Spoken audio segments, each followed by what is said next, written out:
En quelques jours, les réseaux sociaux ont été envahis par des publications affirmant que le pape avait annulé une rencontre prévue avec le président français Emmanuel Macron par colère contre les nouveaux vitraux de la cathédrale Notre-Dame de Paris et contre le projet de loi sur la mort médicalement assistée. Un récit chargé d'émotions, rapide à se propager, mais sans aucun fondement officiel. Le ministère français des Affaires étrangères est rapidement intervenu, démentant fermement toutes ces allégations et confirmant que la rencontre est toujours en préparation et n'a pas été annulée. De son côté, le Vatican a assuré qu'il n'y a ni tension diplomatique, ni différend, ni crise avec Paris. La confusion ne vient pas de nulle part, elle trouve son origine dans une controverse bien réelle, amplifiée et instrumentalisée politiquement. Les nouveaux vitraux de Notre-Dame, au style contemporain, ont suscité un large débat en France entre les défenseurs du patrimoine historique et ceux qui voient dans le renouveau artistique une nouvelle naissance pour la cathédrale. Quant au projet de loi sur la mort médicalement assistée, il reste enlisé dans une impasse politique, contesté par des partis et par des groupes religieux et médicaux. Mais le pape n'a exprimé aucune position officielle directe à ce sujet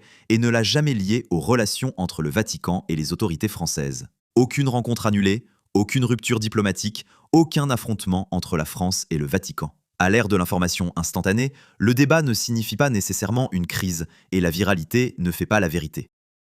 En quelques jours, les réseaux sociaux ont été envahis par des publications affirmant que le pape avait annulé une rencontre prévue avec le président français Emmanuel Macron par colère contre les nouveaux vitraux de la cathédrale Notre-Dame de Paris et contre le projet de loi sur la mort médicalement assistée. Un récit chargé d'émotions, rapide à se propager, mais sans aucun fondement officiel. Le ministère français des Affaires étrangères est rapidement intervenu, démentant fermement toutes ces allégations et confirmant que la rencontre est toujours en préparation et n'a pas été annulée. De son côté, le Vatican a assuré qu'il n'y a ni tension diplomatique, ni différend, ni crise avec Paris. La confusion ne vient pas de nulle part, elle trouve son origine dans une controverse bien réelle, amplifiée et instrumentalisée politiquement. Les nouveaux vitraux de Notre-Dame, au style contemporain, ont suscité un large débat en France entre les défenseurs du patrimoine historique et ceux qui voient dans le renouveau artistique une nouvelle naissance pour la cathédrale. Quant au projet de loi sur la mort médicalement assistée, il reste enlisé dans une impasse politique, contesté par des partis et par des groupes religieux et médicaux. Mais le pape n'a exprimé aucune position officielle directe à ce sujet